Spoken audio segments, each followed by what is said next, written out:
vắng em mùa đông, dù tình này sống trong chờ mong. Trong đời này anh vẫn mãi yêu mình em.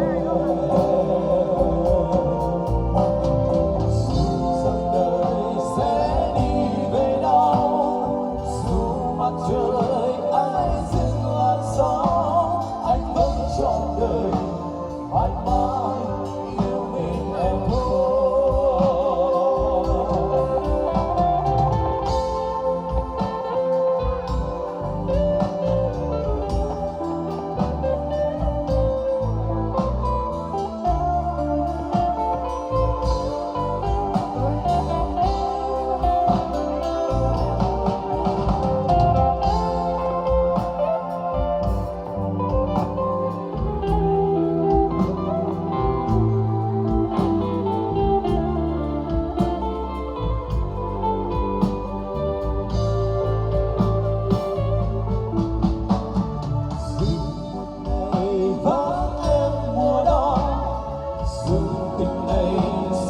Trong chờ mong, trong đời này anh vẫn mãi yêu mình em.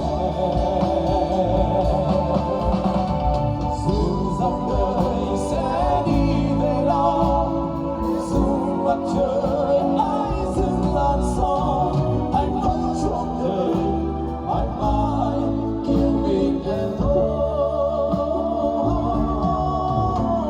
Dù một ngày vắng em mùa đông, dù tình này sống trong chờ mong.